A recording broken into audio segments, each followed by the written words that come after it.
si Ginoong Ariel Lim ay nasa linya na. Tukayo, Ariel. Yes, Tukayo. Magandang hapon sa iyo at pasensya na at baka natatraffic ka rin katulad ko. Meron tayong dapat magandang pag-usapan na importante pagdating sa public transport. Siyempre, hinihinga natin ng opinion yung presidente ng inyong grupo at walang iba kundi ikaw, Ariel. No? Si Ariel Lim po ang presidente ng National Public Transport Coalition. No? So, ito kayong Ariel. Kanina ay nagkaroon ng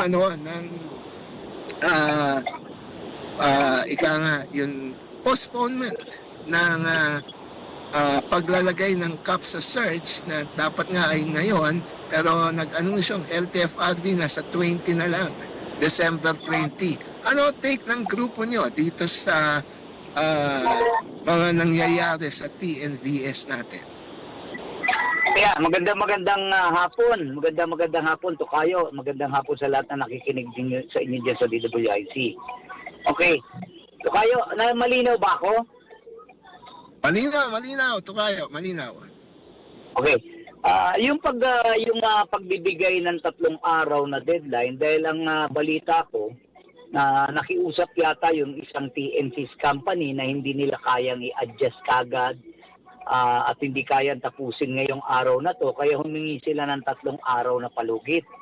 So sa akin naman, walang problema yun as long as dapat ang tignan lang natin, kasi ako, alam mo naman ako, Tukayo, ang nirereklamo natin yung surge na ang nagbabayad ng mga pasahero na napupunta pa rin doon sa TNCs. No? Sa kanila pa rin napupunta yung iba. Ang sabi ko nga, wala namang problema kung mag-surge. Hello? Sila Tukayo yung gumagamit ng gasolina, sila ang natatraffic at sila ang maintenance. So sabi ko naman yung 21 to 23% at kukunin pa ulit nila para ngayon kung mabawasan man yung surge na yon, hindi magagalaw yung para sa driver. So makikinabang din yung ating mga commuters, yung ating mananakay. So para sa akin, walang problema i-adjust ng 3. Hello? Ayan, nawala. Driver, ibigay natin yung para sa pasahero, ma-discount naman nila. Okay. At kayo, let's move on to some other transport topics. Nabalitaan mo na ba na may pangatlong consortium player sa personal passenger accident insurance na bagong accredited ng Insurance Commission? Yes.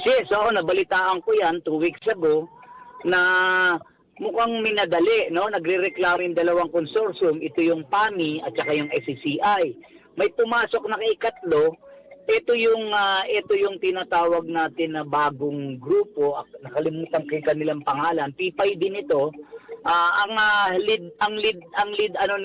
lead insurance company nito is yung Stronghold Insurance. So narinig ko nga na ang Insurance Commission ng nag-accredit, hindi rin alam ng LTFRB yan, nagulat din lang sila. At may mga question kasi yung mga, alam mo dapat kasi ang pinakamababa niyan 10 yata na consortium bago ka makapag-approve. Mukhang may mga technical daw, kaya mukhang balita ko magpa-file ng TRO itong dalawang grupo na dati na. So kasi nga mga questionable yung mga ibang kasama raw dyan sa consortium na yan, ikatlo. So, ang balita ko lang, no, ang pagkakasabi sa akin ay magpa-file sila ng complaint. Okay, tingnan natin yan. Huwag natin i-preempt yung action ng mga naapektuhan. Pero dito tayo sa public transport, sa mga mananakay. Meron ba naging reklamo ang mga mananakay o ang public transport na pagdating dito sa sa pagbibigay ng benepisyo under the personal passenger accident insurance? In other words, kung hindi naman, wala naman reklamo or it's not broken, why fix it? no? Meron bang na kinakailangan may pangatlo pa? At kung sakaling hindi naman kailangan, ano magiging epekto nito pagdating sa mga benepisyong dapat matanggap ng mga pasahero under the Personal Passenger Accident Insurance? Alam mo, Tokayong Ariel, yung PAMI at saka CCI, babang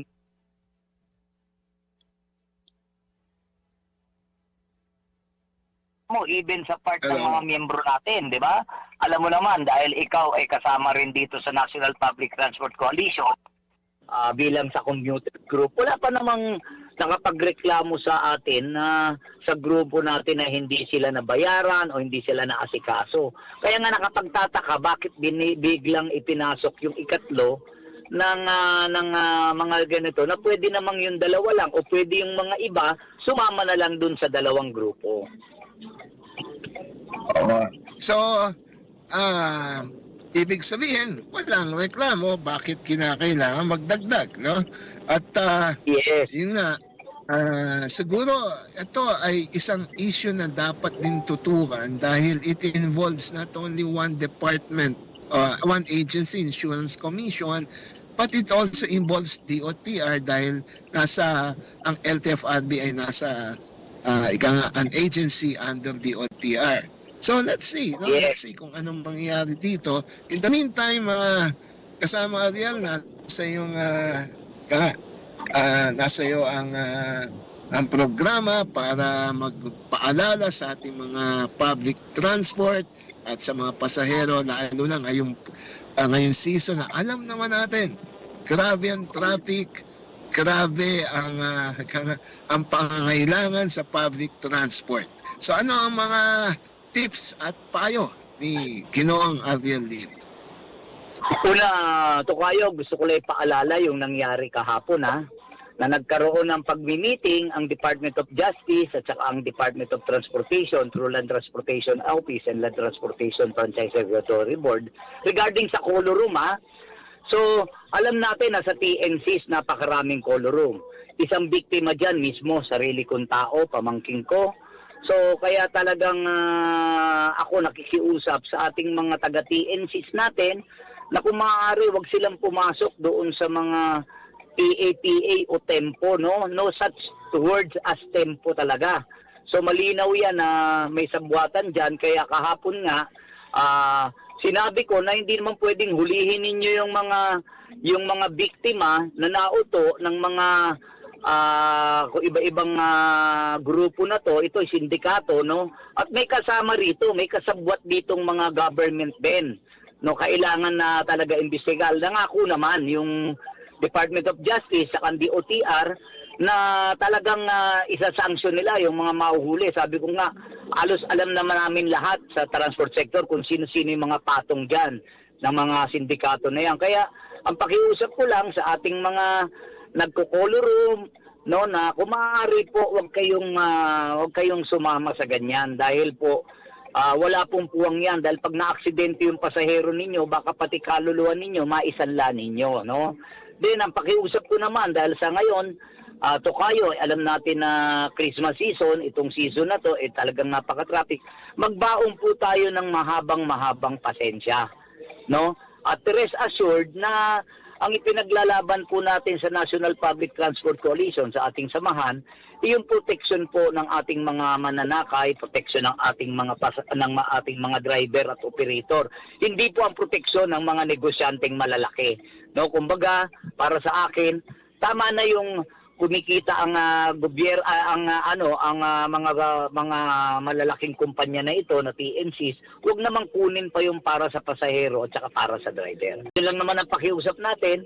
Rest assured na poproteksyon na natin yung ating mga kasama sa hanap buhay at ating mananakay. Okay, so maraming salamat Ariel Lim, Pangulo ng NACTODAP at ng NPTC. Maraming salamat.